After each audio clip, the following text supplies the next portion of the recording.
I'm Mr. Christopher. This is my world, and this is Roasting the Dead. Come on! Buddy said, burn my wife to ashes, but make sure you cut off her fanny and bury it in the grave. That was her best asset. This guy just lived in a state of cramp all the time. He lived in the state of Cramptonton. I wish. I'm not saying I wish anybody was dead. I'm just saying he does. Bill, he seems like a bad guy. I don't know. He just seems like a bad guy. It was the pie to the face. If you know what I'm talking about, you know what I'm talking about. Anyway, I have a riddle for you. When bad things, terrible things happen, and it turns out that Israel had something to do with it. All right, this is just a joke. Sorry, a riddle. It's just a riddle, and I didn't even write this riddle. The dead wrote this riddle, so don't be mad at me. But, okay. When something terrible happens, like, I don't know, 9/11, JFK's assassination, Charlie Kirk's assassination, other things. Anyway, when something terrible happens, and it turns out that Israel had something to do with it, what is it you say?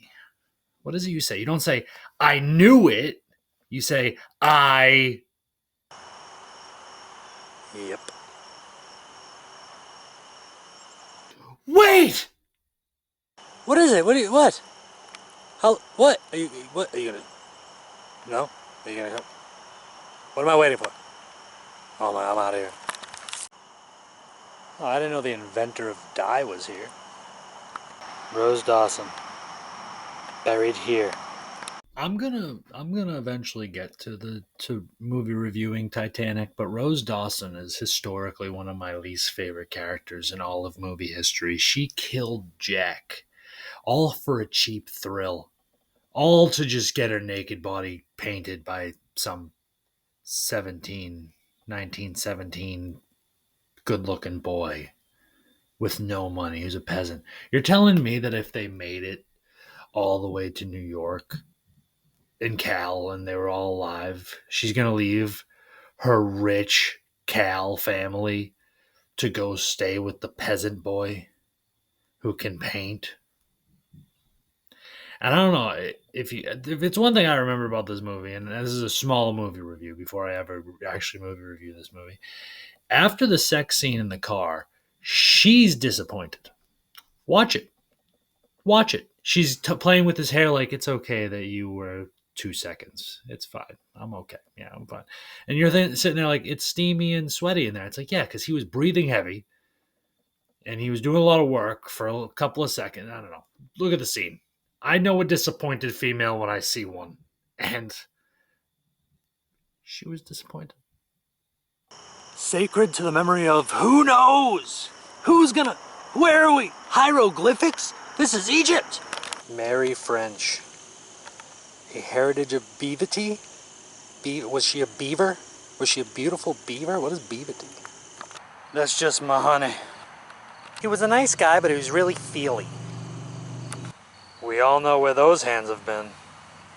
I know, you're like, Mr. Christopher, last time you said you weren't even going to touch that. Then you came at it with a gay joke, and now you're redoing it on another episode of Roasting the Dead. You said you weren't even going to touch it. I'm sorry. It's too easy.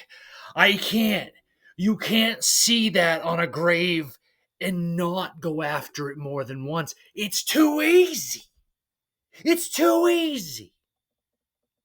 Melvin Dew.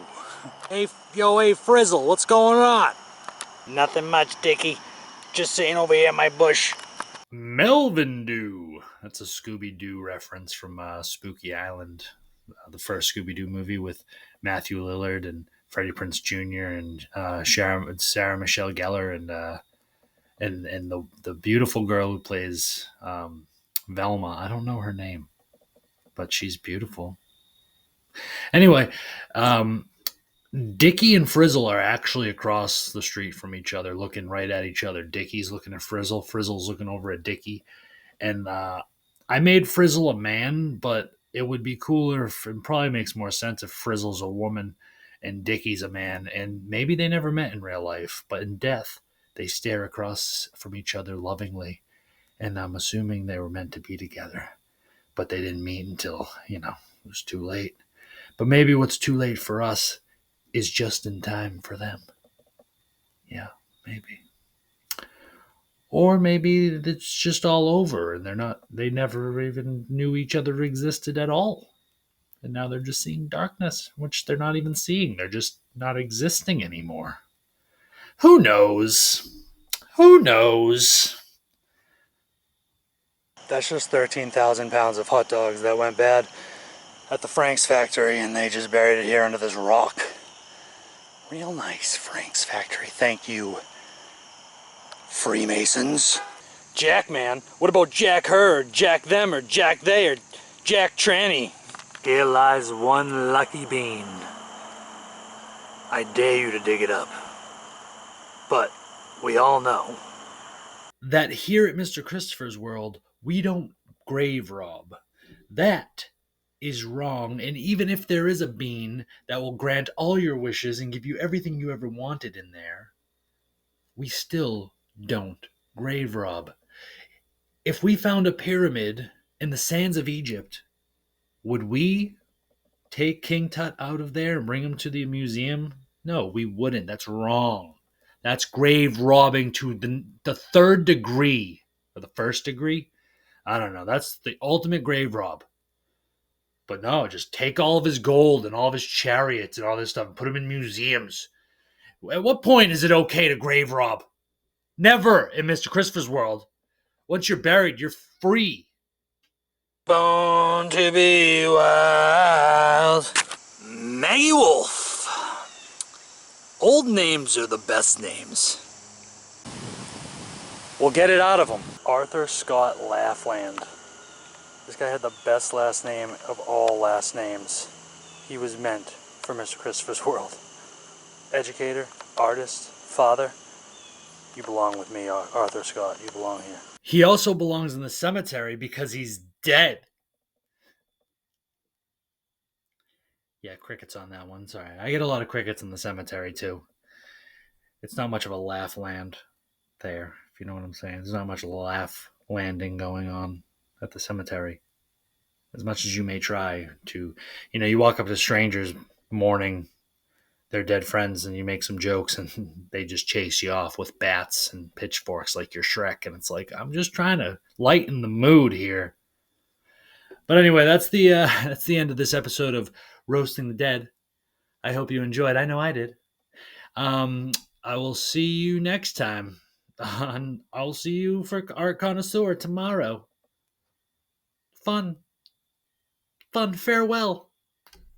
Be sure to like, follow, subscribe, comment, do nothing. It doesn't matter.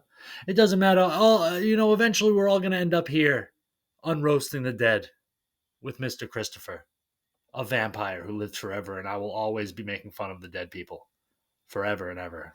I was late to start it.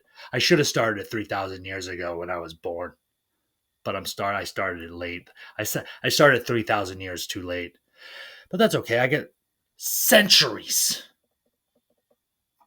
I'm not really a vampire. Bye, Mr. Christopher. You crazy.